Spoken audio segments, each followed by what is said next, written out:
and welcome back to Elevating Enterprise. My name is Jazzy T, along with my co-host. This is RJ. And we are so excited. It is lights, camera, action for local enterprises. Small, medium, large, big budget Hollywood productions. We're going to talk about it all today. We have a filmmaker. He is a producer. He actually writes as well. Kendrick Foxx. Welcome to Elevating Enterprise. Thank you guys for having me. I'm excited. Yes, Welcome. welcome. We're excited to have you as well. So first, starting off, can you give us your elevator pitch?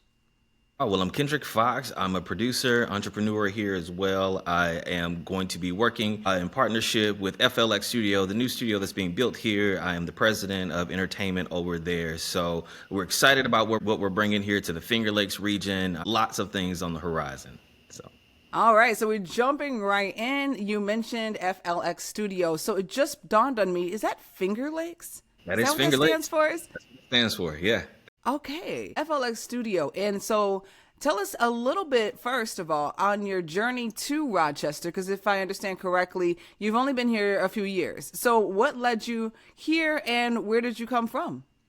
All right, so I've been coming here for the past, I'll say since 2017. I know for a fact it was my first summer here, and my girlfriend's from here. She's from Webster originally, but lived here. And originally, she migrated down south, and that's kind of where we met. I've had the pleasure of living all around the country and working in several different markets, but coming here for the very first time and seeing this region, and just seeing, number one, like how much texture was here from downtown. Rochester and the buildings and the similarities to some of the scape in New York City. And then just seeing like how close everything was in proximity, from driving to apple orchards to driving to the wine vineyards in Keuka and driving down to the different falls at Letchworth Park. And so I'm seeing all of this rich terrain and these diverse locations. And I'm like, man, this is like cinematic gold up here.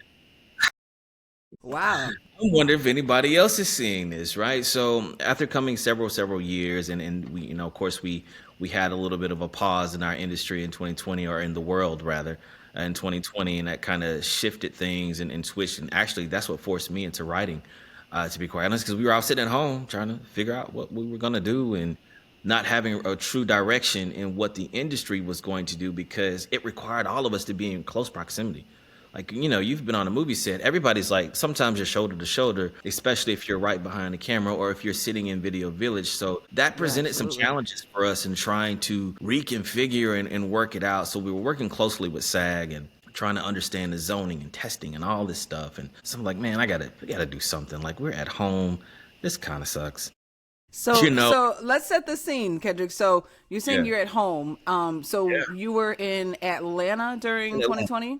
It was in Atlanta.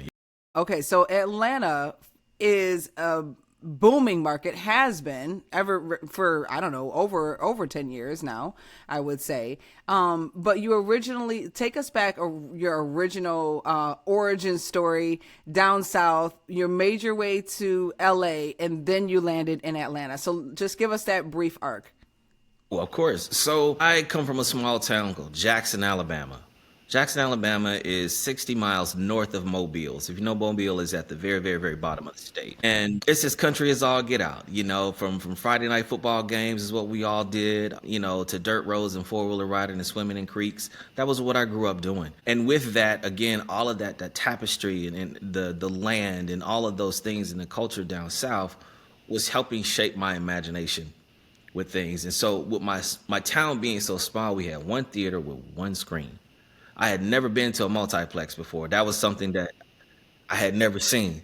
So on Friday nights, it was the 7 o'clock showing and the 9 o'clock showing, right? And it would be lines down the sidewalk, and all of my friends and, some of us, I started going to the theaters young. So you get dropped off by your parents to see a film, and it was just a blast and so much fun. And I always felt a connection to what I was seeing on screen, whether it was Honey, I Shrunk the Kids or Rookie of the Year or The Little Rascals or whatever I was watching.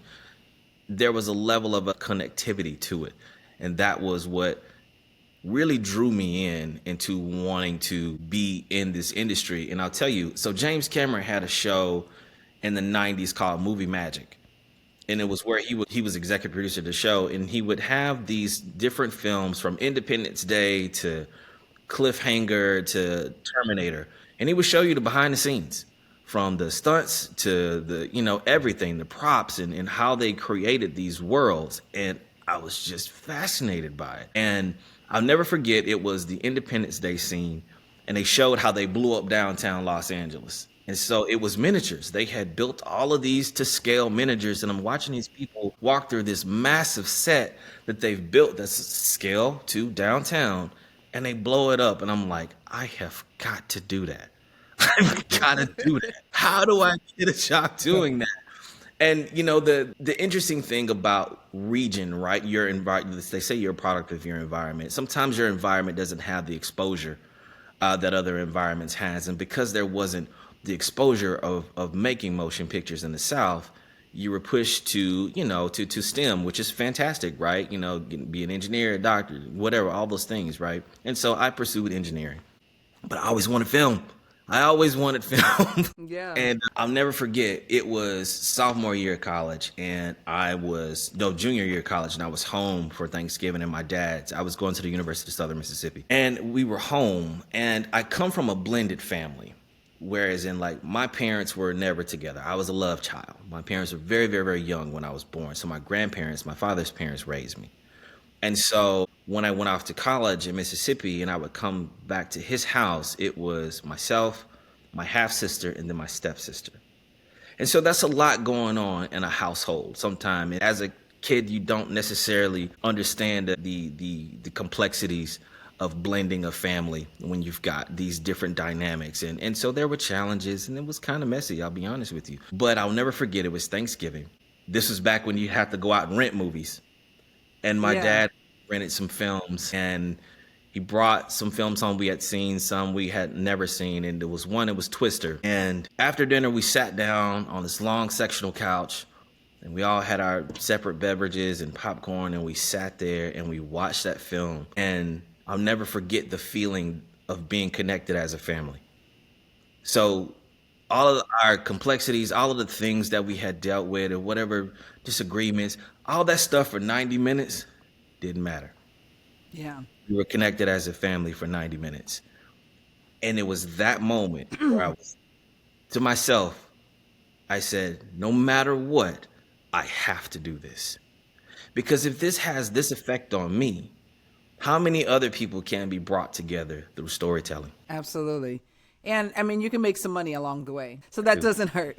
Doesn't hurt. Yeah. So you talk about being from the South, and this one motion picture screen in your small town opened up the world for you. It connected you to the rest of the world. You got to see other storylines and ways of living that you didn't see, in your own backyard. Is that right? That's 100%. I remember TGIF used to come on Fridays. Yeah. And so I would see the lineup of Family Matters and that family riding across the Chicago Bridge.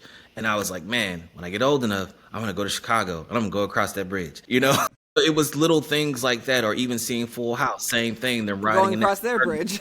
And I was like, I'm going to do that. And guess what? I've done all of those things. Me so too. Those things opened up my world, So to your point, yes.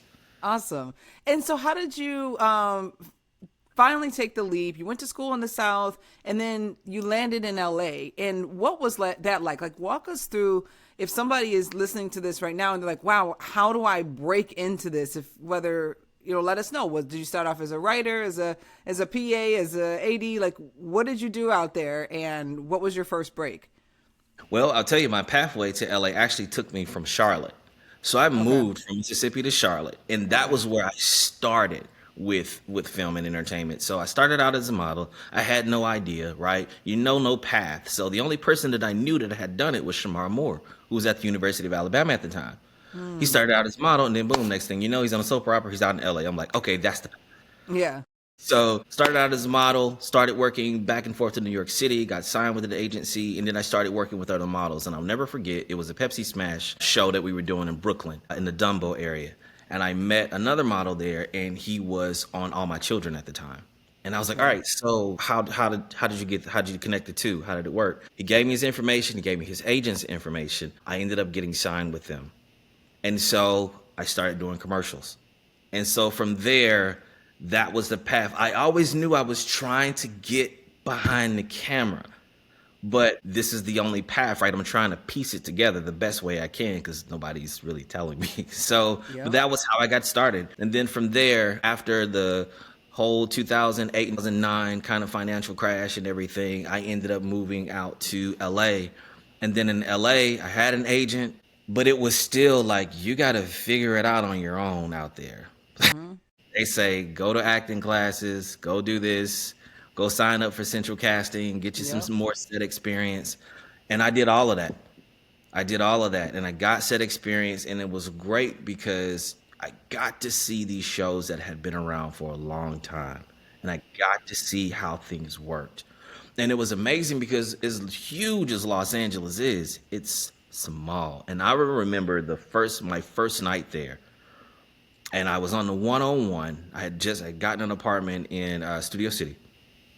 And I was on the 101, and that was the most amount of traffic I had ever been in my life. Who you? Oh yeah, right there near the 405 too. Yeah, I was like, "Well, bro, you got to figure this out, and you got to figure it out in a hurry." and you got to figure out the back roads. Right, and that's Yeah. what I did. Figured out Yeah. all the back roads. So getting that set experience, and then I realized you start seeing the same crew over and over and over and over again, and you get connected with the first ADs, and then they start bringing you with them everywhere they go, and then you start realizing it's networking, and everybody's working on their own thing, and they may be working background, but they also direct, and then they've got their short films they've done, and then next thing you know, you see this person directing a series that was just over here. So it was crazy to see how fast you could be catapulted as long as you're doing the work and being prepared. They say luck is where preparation meets opportunity. So that was the thing that I saw, is like, if you dive into this and you give it everything you got and learn and be open to learning as much as you can, then there's no limit. I feel there's no limit to what you can accomplish. Yeah, so you've kind of laid out a path there of getting in and doing the work, and then networking with people that can recognize your work. And hmm then, so from there, what made you go to the next level? So I mentioned that I did a lot of work in Charlotte, in the North Carolina, Raleigh area, because Charlotte has a pretty robust community as well. And so I Okay. got those opportunities before I left. And so I kept those contacts. Mm, So while I was in LA and I was working, a director that I had worked with in North Carolina called me, and he said, "Hey, I've got this project, this concept that I'm thinking about, and I want to run it by you." So he starts throwing it to me, and I started giving him, based off of the experience now that I have in Los Angeles and seeing how the big boys do it. mhm, And mhm. he's like, "Have you ever thought about producing?" I was like, "Well, I want to, but I'm not quite sure, because producer is kind of an ambiguous title for real. It could be a lot of different things, right?" Yeah, Yeah. yeah. So, but he gave me my first shot really as producing, and we did this small little thing with Miguel Nunez Jr. And I was like, I like this a lot. And that the engineer side of me gets to work a lot more, right? I get to Absolutely. take that systematic approach Hmm. to problem solving and putting the pieces together and having kind of a 30,000 foot view of the entire scope of things. And when I got that, I was done. I was like, I don't need to be in front of the camera anymore. This is good. Yeah. Right. So was Loved that it. project in LA? We actually shot it back in Raleigh. Okay, so then he had you come back. So just to give people a path here, because on Elevating Enterprise, it's nice to share, success stories, but we also want to, share the journey. So Ruben and I, actually, our first business is called JR Galactic Production Support. And so back in Michigan, when they had the highest tax incentive at 42%, it drew a lot of big productions, into town. But what was lacking was the Hollywood style, or like just the overall know-how of how set works, right? So I worked in LA for 4 years prior to coming back to Michigan to starting that business. And similar, I signed up with Central Casting. So for those who don't know, Central Casting is essentially a talent service where you can sign up to be a background actor, AKA an extra, right? And so you get on there, like you said, get on set. And Ruben can tell you what I used to always tell at our workshop is get on set. Get on I know set. you want to be the, star. I know you want to be the director. I know you want to be the DP.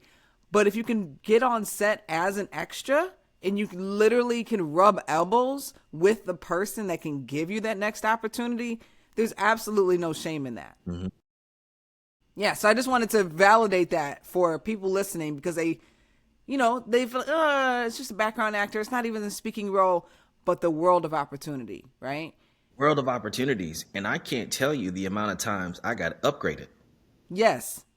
And You then you know, have your SAG card because that's another thing. exactly. And I got my SAG card. Absolutely right. Exactly. Yeah, same thing happened to me. And then you start making friends with the AD. And then I don't know what your path was, but for me, okay, you can be the production assistant on this next thing that I have at the Warner Brothers studio, right? And then from there, we need a little help with casting, right? So not only am I working as a PA, but now I'm the extras casting wrangler. So I'm working one-on-one with the people. I'm deciding, okay, this wardrobe will work for this. That wardrobe is too loud. Get out of here with that. You know what I mean? So now you're understanding the logic of it. And it was that knowledge that we were able to use in JR Galactic as a casting company and as a production support. So when these Hollywood productions would come in, they know we were the filter. We were already educating people in Michigan who have never worked on a Hollywood production on how things go.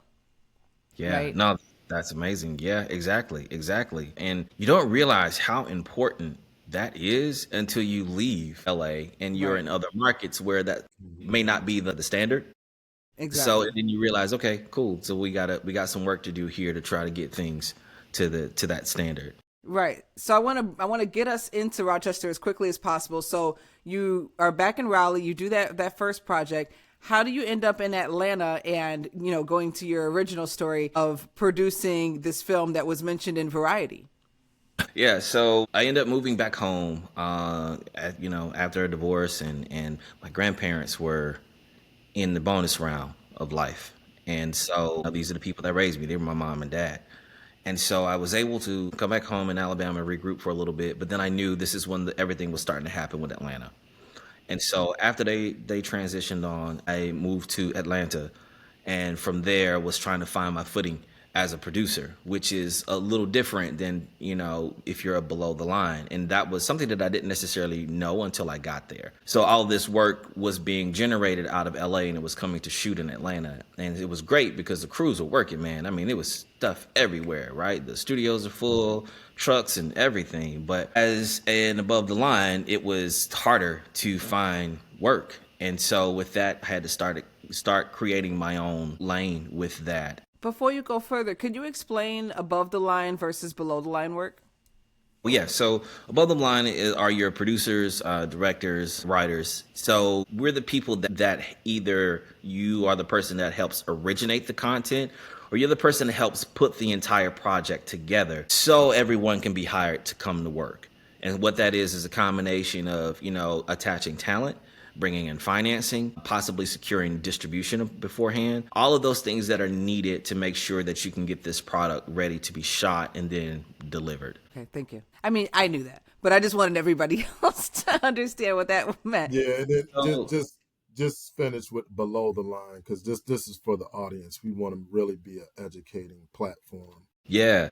as well. So the below the line, man, that's your army. Those are the people that really, really make it happen when you're in pre-production and in production.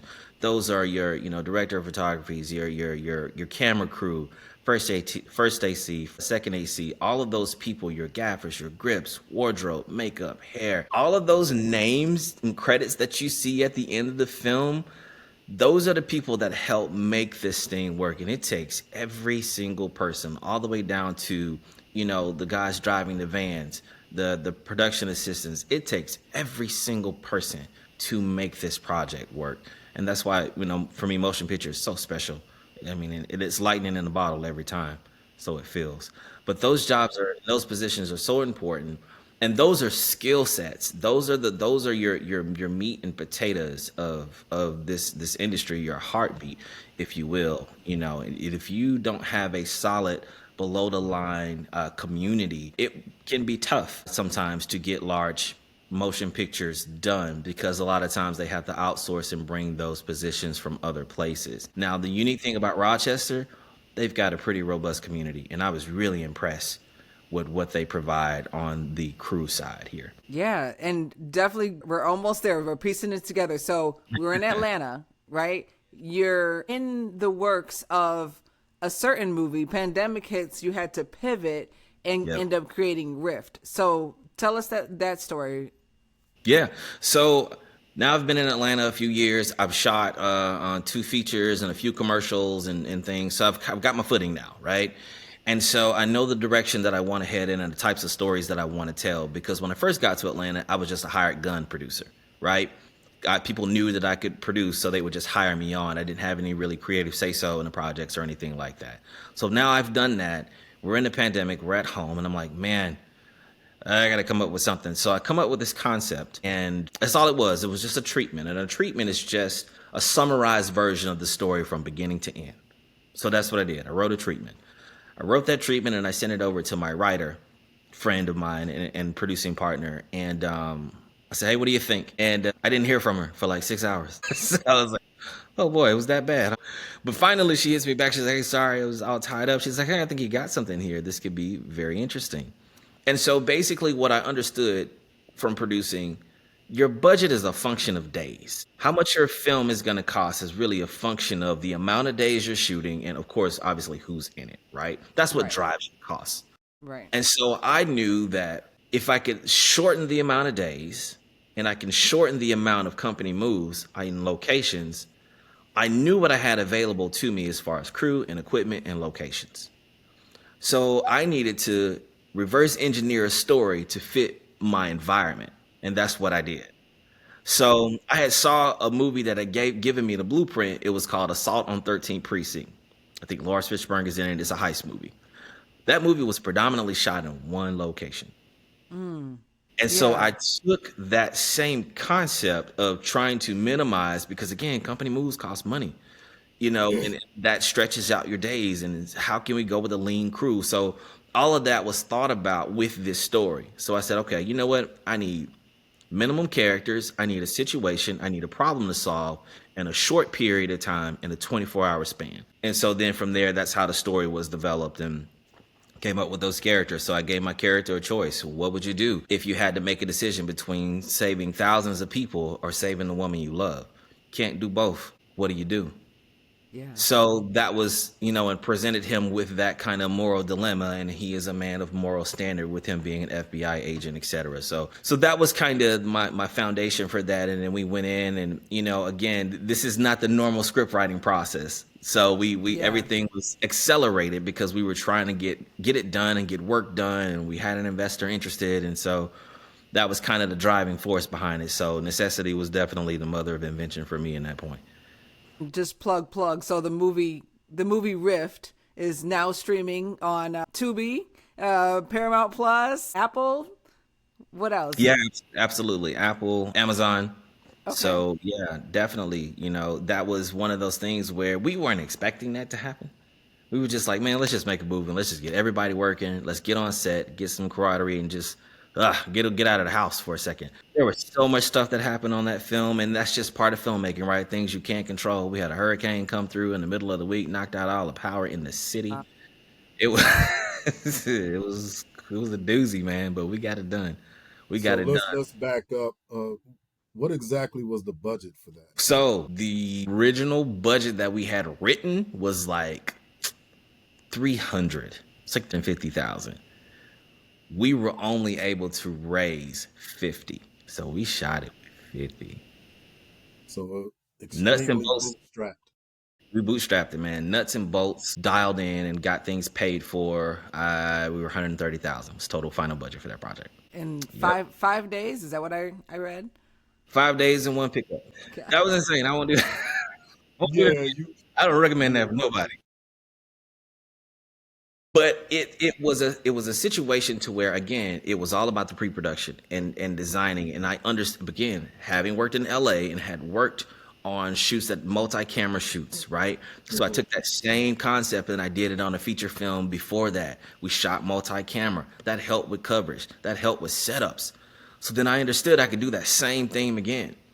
So again, multi-cameras, we had 2 cameras running at the same time, and we were able to get our coverage and get things done and get it shot. And that cut down on our setup times and breakdown. So seconds turn into minutes, minutes turn into hours, hours turn into days. So you have to be cognizant of all of those things when you're shooting. Yep. So I got that done. I will not recommend that. But if you want to do it, I would say the battle of motion picture, the battle of production is won in pre-production. Plan, plan, plan, plan. Plan for as much as you can for the landmines that you can see. That way, when the ones that you don't see, it won't be as many casualties. So you had been visiting Rochester or visiting Western New York, and you're like, wow, this is cinema's headed gold, as you said. So what made you want to actually settle down here and get involved in building up a production studio across from RIT, which is set to open sometime 2025? Is that right? Yes, in the fall. Okay, in the fall. And so you said you talked to some people here. There is a film industry here. Let people know kind of the goal, like say even just like the next like 5-year goals, and specifically about the new opportunities with tax incentives. Okay, cool. Yeah, so I was not supposed to stay here. Again, this was another scenario to where, just like the pandemic, we were forced into a situation because of the writer strike and actor strike. So nothing was going on in 2023. Nothing. We couldn't negotiate, couldn't do anything. So everybody's at home again, waiting on an opportunity. So I'm here. And the longer I stayed here, the more it made sense to stay here. And so, because it was a level of peace, and that's the esoteric aspect of this that is kind of hard to explain.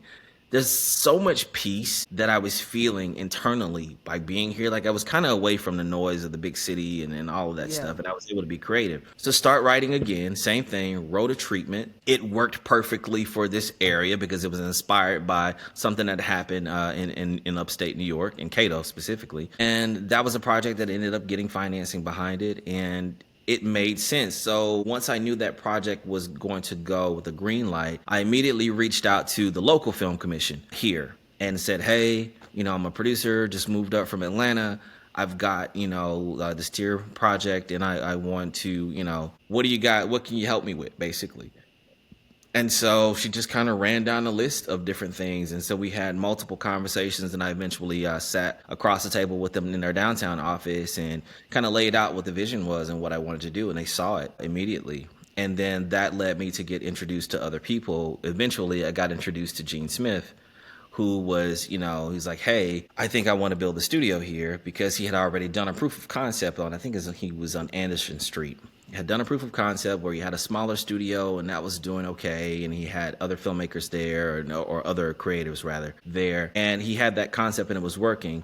And so when I spoke with him at one of the locations that he was considering, he and I just kind of clicked. Like it was just kind of worked. And I saw his vision immediately. And as I got to meet the IATSE rep, John Scardino, and those people around, I started seeing that, okay, there is some actual infrastructure here. And I started looking at the list of names and started looking them up on Internet Movie Database and seeing their resumes. And I'm like, oh, wait a minute. There's actually some real talent here below the line. Real talent here. So so in doing that, now I'm starting to see, okay, yeah, there's still some pieces that need to be filled in. But if we continuously had work, we could really, really, really cultivate a serious community here. And then, in addition to start bringing up more people in the community and teaching with workshops in school and all these other things that we can now provide. So with the passing of the budget with New York State, it's made us extremely attractive out of all the other states in the United States and even our neighboring borders of Canada. So what that means is, if a production is shooting here in New York State, there is a base of a 30% tax incentive. If you go to upstate or western New York, in those 9 counties, which we happen to be in, you get a 10% bump. So that bumps you to 40%, which that's pretty attractive to most studios and investors. Now with the addition of the Production Plus, if you bring in multiple projects with a cumulative budget of $20 million on the independent side, you get an additional 5% bump on top of that. So I'm like, okay, this is making us really competitive. The great thing that Rochester has, and I can't speak to the other neighboring cities, but I can speak just to Rochester. With the relationship that the Film Commission has with Visit Rochester and being able to get competitive rates on hotel rooms, that's another aspect that's extremely attractive. Some intangibles that play a part in wanting to shoot pictures here. Everything's close, like I alluded to earlier. So within 25 minutes, you're in a total different terrain. Yes. And that's really attractive as well for storytelling. So now my wheels are turning and I'm like, wait a minute, there's a serious opportunity here. So then I start reaching back to my producer friends and people that I've made contacts with in LA that are trying to figure out what to do, because unfortunately LA's struggling a little bit, and they're coming up on the upside, and I'm hearing some positive things about them getting back on track later in the fall. But I wanted to show them the opportunities that are here, and some things that you can get done that maybe you can't get done in LA. The permitting process here is pretty smooth, so, and there's been a very much a can-do attitude whenever I ask a question. When I talk to vendors, when I talk to, Mike Drago over at Gearhead, or when I talk to John Baumgartner over at Expressway, it's always been, what can we do to help? What can we do to support?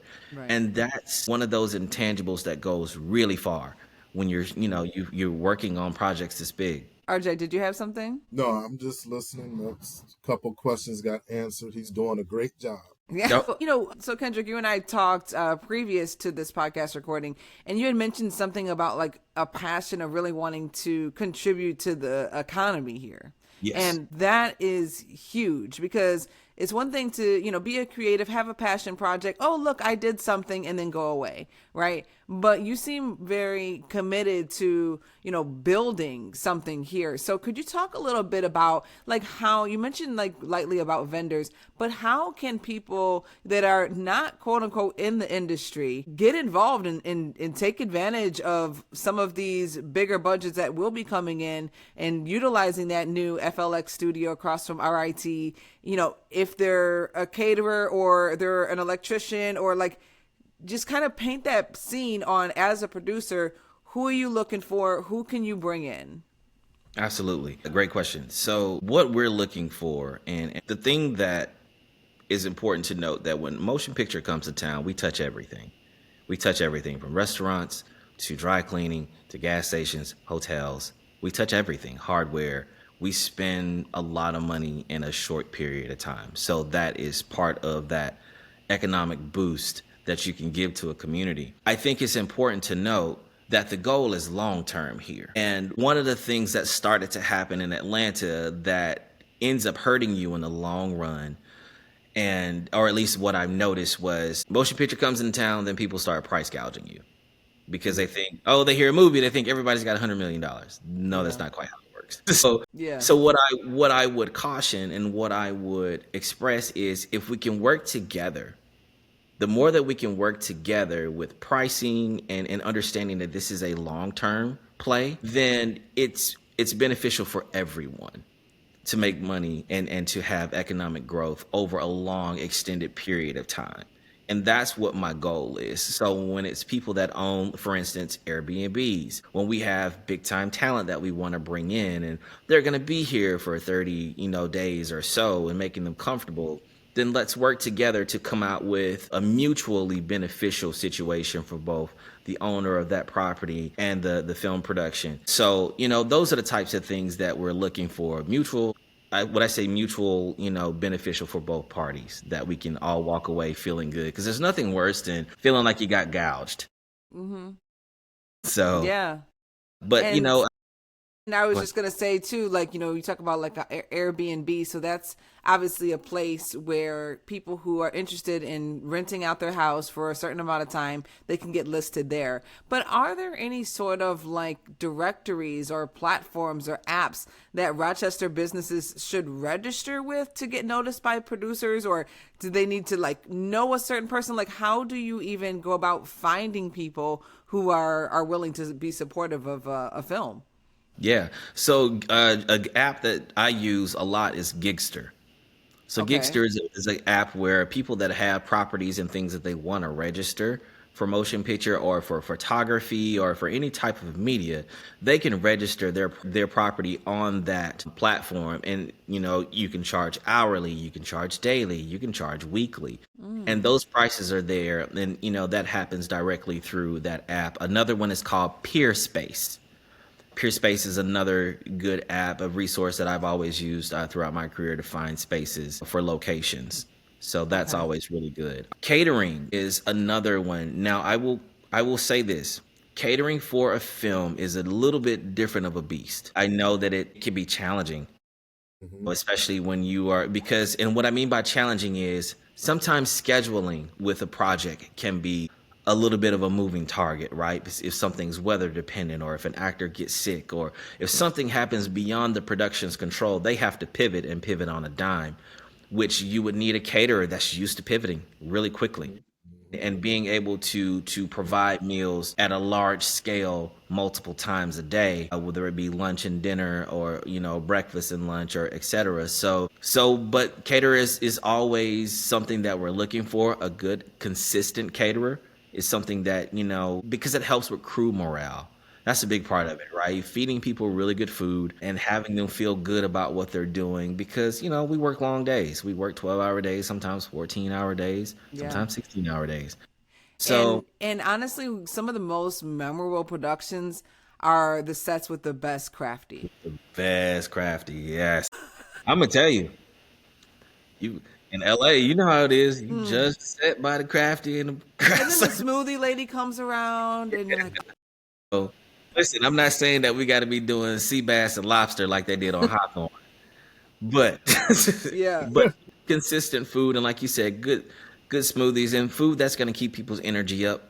Not want them to go take a nap afterwards, because we got to keep working after. So those things are important to think about. Like I mentioned, dry cleaning, because we do a ton of wardrobe and costuming and things like that. Rental car places. We rent vans, we rent picture cars, we rent just production cars. Those things are important for us Yeah. as well. So, but all of those things are dollar spend that again stimulate and spread throughout the community. So my goal with just bringing outside productions in conjunction with that is going to be creating homegrown productions. And that way, when that project goes off and we've shot it and it was originated here in Rochester or in the Finger Lakes, and that writer was from here and the producing team is from here, when that project goes off to box office or when it goes off to streaming, that revenue then comes back to the region as well.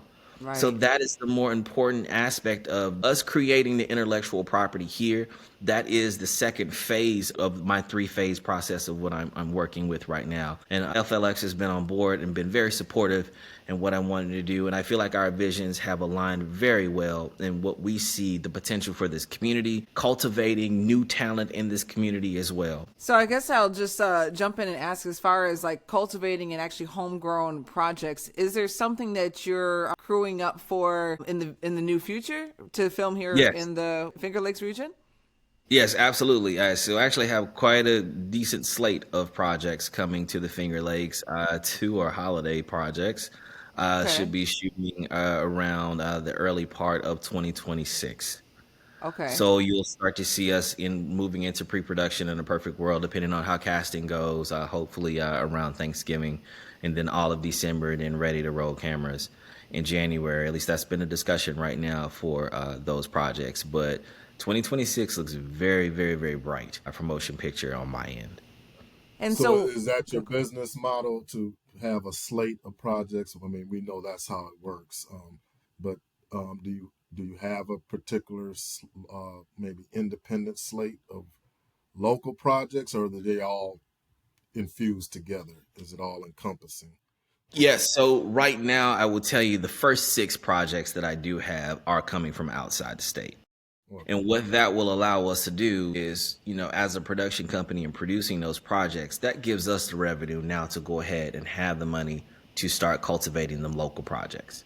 And so Yes. that's kind of the model right now. I go out and I grab the bigger projects that pays the company, and then that way we can start stimulating and growing and massaging and getting the local projects ready to go. And then from there, it just kind of becomes a thing to eventually we can sustain ourselves, consistently as a film community. So my goal is to have us 3 to 5 projects a year. And I think that keeps, the Yeah, majority of the that's work. about normal. So Yeah. is the studio finished, or is it is it in construction? What is going on with the studio actually? So they're still in construction. Okay. It's on track and looking pretty good. I know they've done all of the sound, all the foaming and all that stuff has been done, and so they're moving forward and it's looking good so far. I'm pretty excited about it. So they're gonna do a grand opening for this, which you guys will be invited to come out and check it out. And yeah, we're looking to make a pretty big noise in this, and this is something that we'll do a decent sized press release, both regionally and nationally. And when is the timing for that? You think Timing for that right now is still saying fall. in the fall? Okay. Hmm. Yeah. So just real quick, these. if I'm Go ahead. like right now, there's a discussion for some projects, and they have their own budget. If I brought that to you, how would we interact and to possibly working with you in the studio to have those? But I'm bringing. I mean, I know somebody's bringing a budget. They just maybe want rent out the studio or work with some type of collaboration. How could that happen? If Okay. because you know.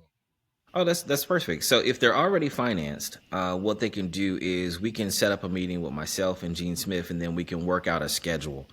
And then we need to know how many days, they want to shoot, et cetera. If they're building, how many days they need for build, pre-production, just understanding the scope of the project. Mhm. Obviously, in order to qualify for the New York tax incentive, you have to shoot on a qualified facility or qualified stage, and FLX is a qualified stage. So that will definitely help them get the qualifying for the tax incentives. But yeah, if they have their own budget and they are already financed, then that would be the process. If they have a project and they're not financed, then what we do is we have to take it through a process, right? And then what I would do is I read it, I evaluate it, and then I send it up to the pipe to the other company out in LA, and they do their own evaluation of it, and they give it a thumbs up or a thumbs down. And that's just a normal studio kind of a process Right. that they go through. Yep. So since you mentioned these are studio productions that you're looking to bring in and film here, does that mean it would be a union shoot, or is this non-union? Yeah, the bulk of everything that I have are all union shoots, Okay, both and so acting and crew. right. Okay, so in that respect, I mean, we all know that sometimes you need to bring in, some named talent. But as far as some supporting cast, is there any opportunities for local actors to audition? 100%, yes. So I'll give you an example. The first one that we're looking at shooting at the top of the year, really the 1, 2, 3, and 4 on the call sheet will come from LA, and then we'll probably fill in the pieces regionally from there. There are lots of opportunities in our scripts to again, to promote local talent. And that was another thing that I was impressed with was the amount of local actors that are really good. I didn't realize there was such a theater community here. I was really impressed with that. The music side of things were composed, and now I'm talking about post. But yeah, I'm super excited about everything that's coming forward and being able to utilize the talent right here in the city. Right. Well, this is festival season here in the Rochester area. There's so much local talent, whether, they're doing like a tiny desk situation at Small World Books. Our daughter just went out and saw an indie band over there. But between the Rock Summer Soul Music Festival, which is at downtown at Frontier Field, I'll actually be hosting that, but there's a lot of local talent there. But when you talk about music and then you even go back, I don't know if you heard this yet, but there is a history of even when Jodeci had a studio here and bringing talent that came to be known as Missy Elliott and Timbaland and Genuine and Tweet and all of these people living and working in this studio in downtown Rochester. Yeah. And so there's just so many people that are connected from that story, and that some of them stayed here and continue to work. Actually, Grant Tone as the musical director for the city. So there are so many ways to get involved. And I'm just like bringing that up as far as like, even if you're just a musician and you want to get involved in score, you know? And so Yes. I'm really excited to hear more about, you know, like workshops and just like other ways that we can bring people in and kind of just like educate them on this emerging industry that's happening right here in our backyard. I'll tell you too, and now that you brought up score and even soundtrack, that's something that I'm looking to get more back into on the post side of things, right? We've kind of gotten away from having, you know, beautiful soundtracks in Yes. films, you know, And it makes such a difference. You mentioned James Cameron. I mean, he got me with yeah. that. Yeah, well, Music. even, you know, Waiting to Exhale. Look how many Yes. Grammys Waiting to Exhale soundtrack got. So it's like, can we get back to that? And so that's another thing that I am excited about here, because like you mentioned, there's so much talent here. And I didn't realize how rich Rochester is with music history across all genres. I had no idea. So Yeah. those are And things that get even me Buffalo excited. just being down the road too, you know, from Rick James and his whole, you know, circle economy of people that have come out of that. Yeah. So, like I said, I feel like the future is really bright here. Like I mentioned to you before, I feel like the ground is fertile here in the Finger Lakes and in Rochester for so much creativity. And I feel like that's a big part of things being able to blossom. You know, I think that the ground has to be tilled and ready to go. And it absolutely is that here. So I'm just hoping, and my prayer is, you know, being a part of that economic growth, being a part of the growth in this region. So that's what my goal is. Yeah. RJ, did you have a final question? Yeah, I just you know, it's a pleasure having Kendrick here to share some insights, and we appreciate that. I guess, and by the way, we did review your movie Rift, and that's one thing I was, given that you said it was on a shoestring, I was kind of impressed Yeah. with the music part of the score, because usually that's lacking in the independent smaller Right. films. But now that I get that you paid a little attention to that. No, I appreciate that. Yeah, and you know, Rift was one of those projects where it was more about trying to bring the filmmakers together and do something and get it Yeah. out. And then it just kind of happened the way that it did, that it got the distribution that it did. Not my best work by far, but it Hey, got you out. have to start somewhere. Hey, we worked on 50 Cent's first film back in Michigan. Called Okay. it The Crossfire. It was a $1 million budget, and it was just him putting his foot in the water of the industry. But you see where he's at now. See where he is So now, you know, yeah, and being a blessing to several communities now. He's down in Shreveport. So, you know, yeah, trying to follow a very similar model, you know, and then bringing everybody up, right? So that's what the goal is, man. And I see it. I'm excited about this area, excited about this community and what we can do. And I'm grateful that you guys wanted to talk to me. Yeah. No, yeah. absolutely. Thank you. I will say just my one little thing about Rift at the end, I wanted the cop to run him over. Like I thought he was going to come and like run him off the road. Like I was so So there's a part two. There's a part two. okay, that's what I'm Oh, saying. You must have been setting us up for a part two because you can't just let him walk away again. Yeah, I know. There's a part two that the treatments is written for it. Much bigger, much bigger now Okay. that things done and was set in Puerto Rico. So Nice. it's a very interesting thing where it's 5 years Oh, okay. later, and So maybe there's a kid involved now. there's a kid. They Okay. remember they want to have a kid at the end, and she's pregnant. Right. Right. yeah. So now So it's 4 years old. Yeah. yeah, and it's his birthday. Yeah. Oh, So someone pays for the bill again. jeez. You got to look over your side. No, I will pay for my own dinner. Don't need no help. Yeah. Oh my gosh. That's amazing. So I'm excited for that as well. Okay. So Kendrick Foxx, this will not be the last time that we speak. We will definitely, you know, check in with you on Elevating Enterprise and just make sure that people can get involved and who want to, who are talented, who are committed to the same thing as you as far as like bringing together talent and boosting the economy. Thank you guys for having me. This has been great. I look forward to chatting again. Absolutely. Appreciate it. Appreciate it.